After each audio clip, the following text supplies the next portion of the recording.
स्वागत है आपका अपना यूट्यूब चैनल रेस मैथमेटिक्स पे। तो चलिए आज बात करते हैं एक्सरसाइज 4.2 का 14 नंबर क्वेश्चन।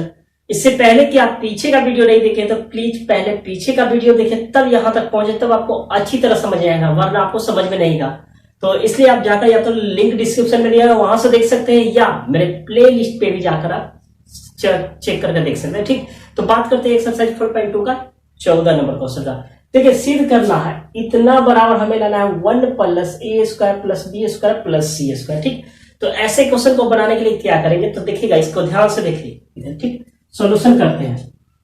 सबसे पहले हम एलएचएस लेते हैं।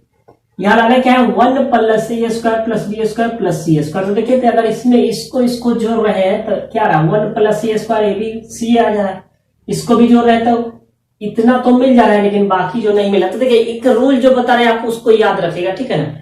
इसमें देखिए रो वाइज में एक चीज याद रखिएगा, जब भी अगर हम इसमें रो वाइज कॉमन करेंगे तो उसको उल्टा मल्टीप्लाई करेंगे, उसके उल्टा कॉलम वाइज। अब क्या मल्टीप्लाई करेंगे तो ध्यान दीजिएगा, इस सब में ए कॉमन है क्या, देखिए तो इसमें ए कॉमन है। तो देखिए इसमें ए स्क्वायर में इसमें ए कॉमन है, लेकिन इसमें ए कॉमन नहीं है, तो कॉमन लीजिएगा तो क्या हो जाएगा,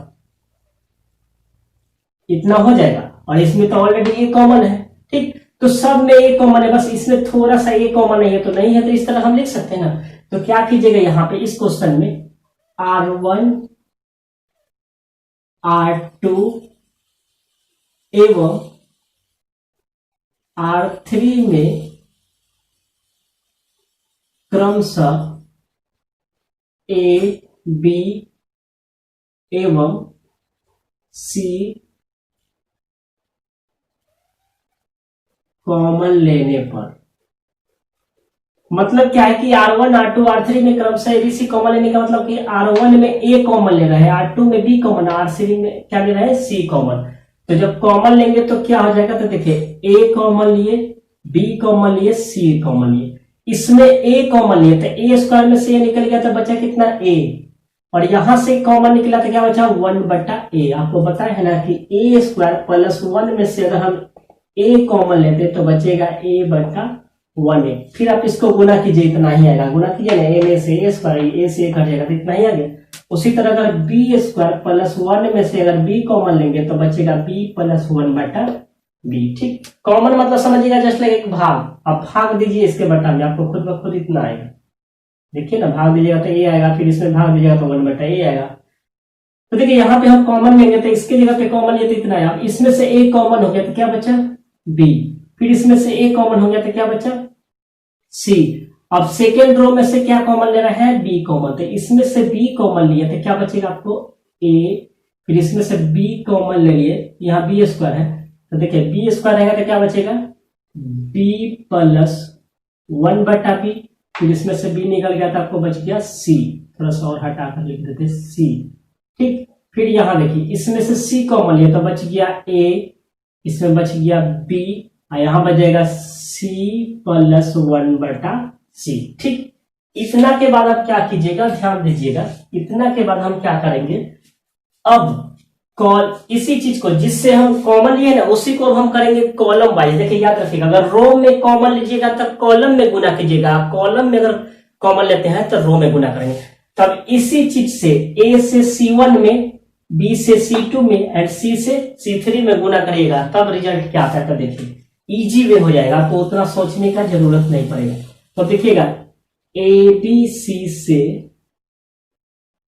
क्रमशः C1 C2 एवं C3 में गुना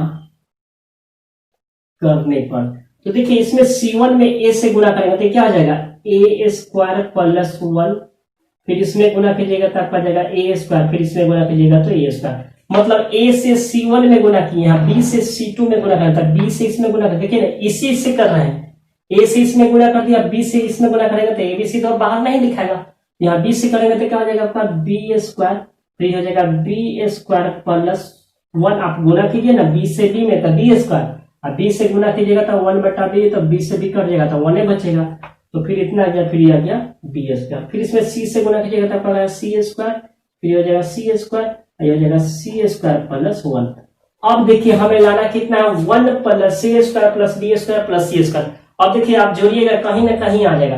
अब क्या कीजिए, आप इसमें इसको जोड़िए, खुद ब खुद मिल गया। देखिए ना, ए स्क्वायर प्लस 1 में अगर हम इसको और इसको जोड़ेंगे, इसको जोड़ने का मतलब C2 और C3 को जोड़ेंगे अगर, इसमें तो इतना आ जाएगा। देखिए C1 में C2 और C3 को जोड़िए तो A square plus 1 plus B square plus C square आ गया। तो चलिए अब बात करते हैं आगे। यहाँ पे देखिए, यहां लिखते हैं हम C1 को चेंज करते हैं, C1 में जोड़ते हैं C1 plus C2 plus C3।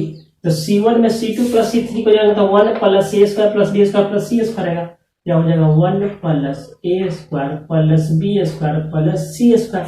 फिर देखिए इसमें इसको जोड़ेगा तो भी वही बात आएगा, 1 plus A square plus B square plus C square. फिर इसमें जोड़ेगा A square plus B square plus C square, तो उसी तरह आएगा। तो 1 plus A square plus B square plus C square. अभी जैसे है उसी तरह रह जाएगा, बी स्क्वायर हो जाएगा बी स्क्वायर प्लस 1, फिर आ जाएगा आपका बी स्क्वायर, फिर यहाँ हो जाएगा सी स्क्वायर यहाँ आ जाएगा सी स्क्वायर प्लस 1। अब देखिए तो सभी में A plus B plus A square plus B square plus C square common है, तो आप कॉमन कर लीजिए। अब इसमें से कॉमन करेंगे तो क्या हो जाएगा, 1 plus A square plus B square plus C square common कर लेंगे, यहाँ हो जाएगा 1 1 1। अभी हो जाएगा आपका बी स्क्वायर प्लस 1, फिर हो जाएगा आपका बी स्क्वायर, फिर यहाँ पे क्या हो जाएगा सी स्क्वायर प्लस 1। अब आपको पता है कि 1 1 अगर रो में आता है तो क्या चीज में हम लोग घटाते हैं, कॉलम में। अगर कॉलम में आता है तो क्या चीज में घटाते हैं, रो में। तो चलिए अब इसके बाद आगे बात करते हैं। उससे पहले कि आप इसको पहले स्क्रीनशॉट ले लीजिए, नोट कीजिए। तो चलिए देखते हैं 1 1 क्या चीज में आ गया है, कॉलम में है, तब हम रो में घटाएंगे। तो यहाँ पे लिखते हैं R1 change R1 minus R2 and R2 change R2 minus R3। देखिए ये क्वेश्चन था, इसके नीचे हम अब लिख रहे हैं। तो बताइए तो कितना हो जाएगा, R1 यानी 1 में से 1 गया 0, बी स्क्वायर में से बी स्क्वायर चला जाएगा तो यहाँ बच जाएगा -1, सी स्क्वायर में से सी स्क्वायर गया तो 0, फिर देखो 1 में से 1 गया है 0, और इसको बी स्क्वायर घटा दीजिए तो ये आपका हो गया 1, सी स्क्वायर में से सी स्क्वायर जाएगा तो -1। देखिए ना, इसको घटाइएगा तो माइनस अंदर जाएगा तो -1 ना होगा, तो आपका बच गया 1 बी स्क्वायर, फिर हो गया सी स्क्वायर प्लस 1। अब आप डायरेक्ट किसको लेंगे, नंबर सब जीरो की संख्या ज्यादा जिधर है उधर से बनाइए। तो सॉरी यहाँ पे हम छोड़ दिए, जो चीज बच गया था लिख दिए 1 plus A square plus B square plus C square. तो अगला देखिए यहाँ पे हो जाएगा 1 plus A square plus B square plus C square, और डायरेक्ट हम इस 1 को लेते हैं। ठीक, इस रो को बंद, इस कॉलम को बंद, तो क्या हो जाएगा -1 0 1 -1। अब आप इसको सॉल्व कीजिए, कितना आ जाएगा 1 plus A square plus B square plus C square. इसको सॉल्व करते हैं तो -1 को गुना करेंगे 1 0, 1 से गुना कीजिए तो कितना गया plus A square plus B square plus C square, यही लाना था, हो गया। तो चलिए इसको छाप, देखिए इस क्वेश्चन को क्या कीजिएगा आप याद रखिएगा, इस क्वेश्चन में कुछ नहीं है, बस थोड़ा सा आपको क्या करना है, एक चीज याद रखना है कि सब में ए कॉमन हो रहा है, रो में भी कॉमन हो रहा है, कॉलम में भी। तो आपके ऊपर डिपेंड करता है आप किस में कॉमन करना चाहते हैं। तो रो वाइज कॉमन कीजिएगा तो मल्टीप्लाई कॉलम वाइज कीजिएगा, कॉलम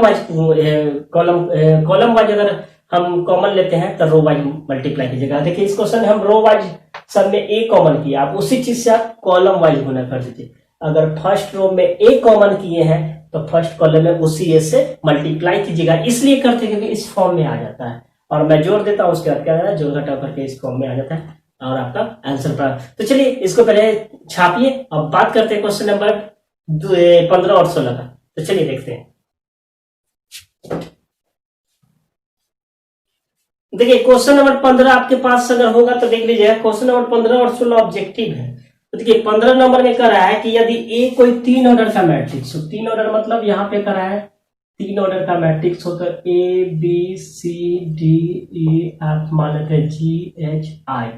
ठीक, कह रहा है 3 ऑर्डर का मैट्रिक्स है, तो कह रहा है कि मॉड मैट्रिक्स है, सॉरी मैट्रिक्स है, तो कह रहा है कि मॉड के का मान क्या होगा। तो मॉड के का मतलब क्या, डिटर्मिनेंट्स ऑफ के, पहले आप k से मल्टीप्लाई कर दीजिए, यही ना पूछ रहा है। k से मल्टीप्लाई करके जो आएगा ना ये, वो किसके बराबर आएगा था, इसका फॉर्मूला आपको बताए थे, पीछे एक फॉर्मूला बताए थे, इसका फॉर्मूला हो जाएगा आपका के क्यू मॉड ए। तो यही आंसर हो जाएगा, 16 नंबर का आंसर हो जाएगा के क्यू। देखिए ऐसा इसलिए कि यहाँ डिटर्मिनान है, ये तो मैट्रिक्स है, मैट्रिक्स से पहले गुना करके आप डिटर्मिनान नहीं गए तो 3 गुना निकलेगा, 3 गुना यानी 3 से रहेगा तब 3 गुना। यहाँ पे के मतलब जितना भी नंबर्स होगा उसका क्यू, अगर 2 से गुना करना होगा तो 2 से इसमें भी गुना होगा, इसमें भी गुना होगा, इसमें भी गुना, तो 2 का क्यू ना होगा। तो पढ़ाए थे डिटर्मिनान में, शुरू में पढ़ाए थे कि डिटर्मिनान में किसी भी चीज से मल्टीप्लाई होता है तो किसी एक रो या किसी एक कॉलम में होता है, ठीक।